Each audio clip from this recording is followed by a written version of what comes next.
الحمدللہ رب العالمین والصلاة والسلام علی سید الانبیاء والمرسلین اما بعد فاعوذ باللہ من الشیطان الرجیم بسم اللہ الرحمن الرحیم الصلاة والسلام علیک یا رسول اللہ وعلی آلک واصحابک یا حبیب اللہ۔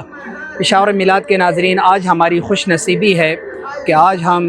ایک بہت اللہ کے نیک ولی، بہت بڑے ولی اللہ حضرت غوث الزماں حضرت خواجہ مظہور قلندر حضرت پیر سید شمشاد علی بادشاہ رحمۃ اللہ تعالیٰ علیہ کے چوتھے عرس مبارک کے موقع پر آج ہم یہ کوریج کے لیے آئے ہیں۔ آپ کو مزار کا کچھ حصہ بھی دکھاتے ہیں اور عرس کے مناظر مختصر سے آپ کو دکھاتے ہیں۔ عرس مبارک جو آج 27 ستمبر بروز اتوار صبح فجر سے لے کر رات گئے تک یہ جاری رہتا ہے، اس کے کچھ حصے کی آپ کو جھلکیاں دکھاتے ہیں۔ ماشاءاللہ آپ نے جس طرح کہ آپ نے مزار دربار شریف کا گنبد دیکھا اور اس کی نسبت حضرت خواجہ معین الدین چشتی اجمیری رحمۃ اللہ علیہ کے گنبد مبارک سے نسبت ہے۔ انشاءاللہ ابھی اب عرس کے کچھ مناظر آپ کو دکھاتے ہیں۔ شمشاد بابا نظار، شمشاد بابا نظار، شمشاد بابا نظار، شمشاد بابا نظار، اللہ ولور کڑے نورانی کھلے رخسار، اللہ ولور کڑے نورانی کھلے رخسار، شمشاد بابا نظار، شمشاد بابا نظار، شمشاد بابا نظار، شمشاد بابا نظار، اولاد کی ڈالی شیر خدا دے زمارورا، اولاد کی ڈالی شیر خدا دے زمارورا، دے عاشق دا گلوزار، دے عاشق دا گلوزار، عاشق دا گلوزار، دے عاشق دا گلوزار، اللہ ولور کڑے نورانی کھلے رخسار، دے شمشاد بابا نظار، دے شمشاد بابا نظار، شمشاد بابا نظار، دے شمشاد بابا نظار، نسید دا خواجہ اخن پنجو بابا سرکارا، نسید دا خواجہ اخن پنجو بابا سرکارا،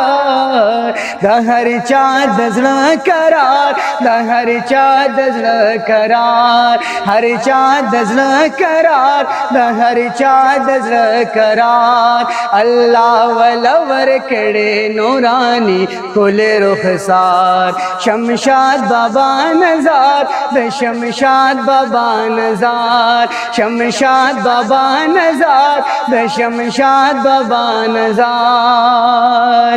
ثانی عبید اللہ صاحبہ یوستور داس ماندے، ثانی عبید اللہ صاحب یوستور داس ماندے، دے بی حدا وفادار، دے بی حدا وفادار، بے حدا وفادار، دے بی حدا وفادار، اللہ ولور کڑے نوران۔ پشاور میلاد کے ناظرین، ہمارے ساتھ آج مولانا محمد فہیم جان دامت برکاتہم عالیہ ہمارے ساتھ موجود ہیں اور ان سے سنتے ہیں ان کے زندگی کے متعلق، ان کی حیات کے متعلق، آئیں ان کے ساتھ کچھ گفتگو کرتے ہیں۔ السلام علیکم ورحمۃ اللہ۔ السلام ورحمۃ اللہ وبرکاتہ۔ جی، یہ ہمارے مرشد گرامی ہیں جن کا اسم گرامی جو ہے تو وہ سید شمشاد علی شاہ صاحب ہیں، اور وہ خواجہ مظہور قلندر رحمۃ اللہ تعالی علیہ کے لقب سے مشہور ہیں، اور اکبر پورہ جو ضلع نوشہرہ کے قدیمی اور مشہور گاؤں ہیں، اس میں ان کی ولادت سلطان الاولیاء خواجہ پاکستان داتا سرا جناب حضرت سید عبدالوہاب اخن پنجو سرکار رحمۃ اللہ تعالی علیہ کی اولاد میں، جو ان کے بیٹے ہیں حضرت بہاؤدین رحمۃ اللہ تعالی علیہ، ان کی اولاد میں یہ ان کی اولاد سے ہیں، اور 5 اکتوبر 1942 کو ان کی پیدائش اکبر پورہ ہی میں ہوئی، سید جمیل شاہ کے گھر میں، یعنی مرشد گرامی کے والد صاحب کا نام جو ہے وہ سید جمیل شاہ ہیں۔ ابتدائی تعلیم و تربیت انہوں نے یہیں پر حاصل کی اور اسلامیہ کالج سے انہوں نے FA تک تعلیم بھی کی تھی۔ اس کے ساتھ ساتھ دینی تعلیم و تربیت حضرت مولانا احسان اللہ جان قادری صاحب جو اکبرپورہ میں دارالعلوم ناجیہ کے محتمم تھے، ان سے اکتساب فیض کیا تھا، اور پھر سلسلہ طریقت میں سلسلہ عالیہ چشتیہ میں جو حضرت سلطان الاولیاء خلوت سرکار رحمۃ اللہ تعالی علیہ کا اپنا سلسلہ تھا، یعنی ان کا آبائی سلسلہ، اس میں وہ حضرت مولانا سید عبد المستعان جو کڑپا سواد بنیر سے تعلق رکھتے ہیں، ان سے بیعت ہوئے، اور پھر انہی سے سلسلہ عالیہ چشتیہ میں اذن خلافت بھی انہیں عطا فرمایا گیا۔ الحمدللہ سیب مبارک نے یعنی خواجہ مجذوب قلندر حضرت سید شمشاد علی شاہ صاحب رحمۃ اللہ تعالی علیہ نے اس سلسلے کی پوری آس رکھی، اور جو خدمت کرنی چاہیے تھی انہوں نے اپنے اسلاف کے نقش قدم پر اس کی پوری خدمت کی۔ انہوں نے اپنے مریدین کی ظاہری و باطنی اصلاح کی جو ذمہ داری ان کے کاندھوں پر رکھی گئی تھی اچھے طریقے سے ادا کی۔ ان کی تمام زندگی جو ہے تو وہ عاجزی کا ایک نمونہ ہے۔ جو ان کے ساتھ ہم مجلس تھے، بیٹھنے والے تھے، تعلق رکھنے والے تھے، انہیں پتہ ہے کہ کس طرح وہ عاجزانہ زندگی بسر کرتے تھے، شاہانہ ٹاٹھ باٹھ یا تکلفانہ زندگی سے بالکل بھی بیزار تھے، اور ہم وقت اللہ تعالیٰ کے ذکر میں نبی کریم صلی اللہ علیہ وآلہ وسلم پر درود و سلام بھیجنے میں مصروف رہتے تھے۔ حضرت خواجہ مجذوب قلندر سید شمشاد علی شاہ صاحب رحمۃ اللہ تعالی علیہ مرشد گرامی کی اولاد میں جو ہے تو ان کے دو صاحبزادے ہیں، جناب سید عبید اللہ شاہ صاحب جو موجودہ سجادہ نشین صاحب ہیں، اور ان کے برادر اکبر جو ہیں حضرت سید عبدالوہاب شاہ صاحب۔ مرشد گرامی کی تمام زندگی اللہ تعالیٰ کی یاد میں نبی کریم صلی اللہ علیہ وآلہ وسلم کی اتباع میں گزری، اور یہی تعلیم انہوں نے اپنے مریدین کو بھی دی، اور ان کی تمام مجالس جو ہیں، محافل جو ہیں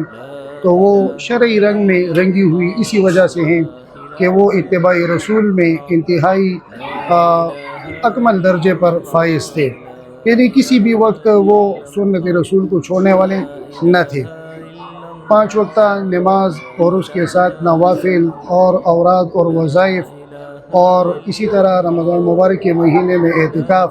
اس کے علاوہ مسنون اذکار وغیرہ، محافل میلاد، محافل اعراس،